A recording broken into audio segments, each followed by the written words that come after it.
Hello, in this video I'll show you what could be one of the causes if you have a problem with the multifunction control module on your Opel Corsa E. One of the causes could be a blown fuse, so here in the video we show you the location of the fuses for the multifunction control module.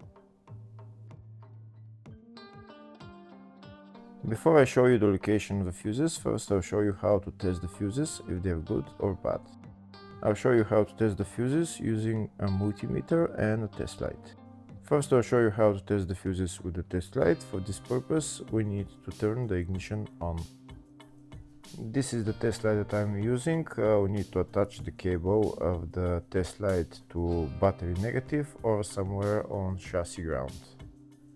Then we're going to start testing the fuses with the test light. On the fuses there is two pins, you can see them right there before the 30 and after the 30. There's two pins where we touch them with the test light, and if both pins light up, that means the fuse is good. If only one pin lights up, that means the fuse is bad.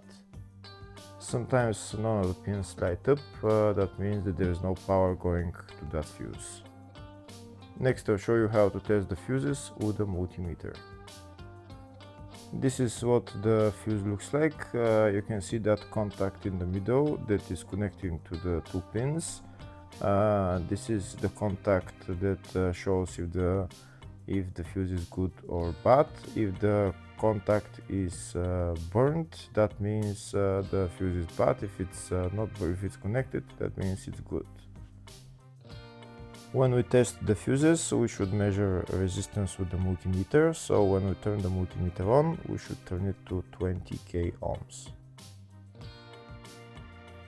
When measuring the fuses, the resistance should be very close to zero. We'll start now testing each fuse. First we'll touch both cables together of the multimeter just to see if it measures resistance. You can see there is no resistance in the cables, but it measures 0 ohms. Now we'll start measuring the first fuse, and we'll see what will show. It's showing 0 ohms, so that means this fuse is good.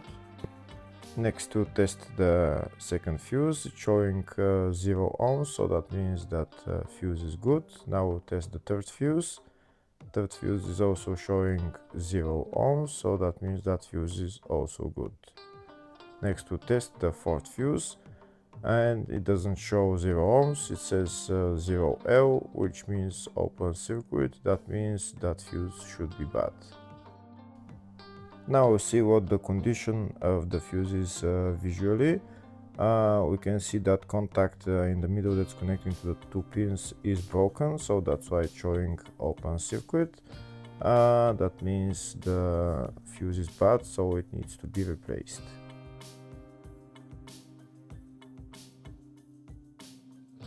Next I'll show you the location for the fuse boxes on this Opel Corsa E. There is one main fuse box in the engine bay and one in the fascia. First I'll show you the location of the fuse box in the engine bay. It's located behind this plastic cover. That's the fuse box right there. There is also another fuse box, engine bay 2, which is on top of the battery, just on the left. And next I'll show you the location of the fuse box in the fascia. It's just behind this cover. We need to pull out this cover, and that's the fuse box in there.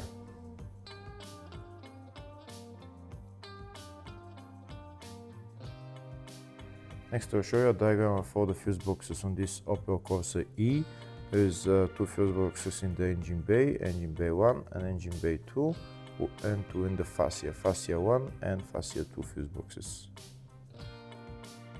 Next we'll show you the location of the fuses for the multifunction control module on this Opel Corsa E.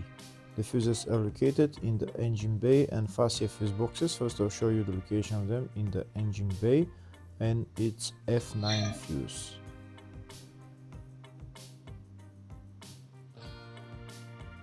Next I'll show you the location of the fuses in the fascia fuse box, and the fuses there are F5, F6, F7, F8, F9, F10, F11, and F12. Hopefully the video was helpful. Please like and comment on the video and subscribe to the channel. Thank you.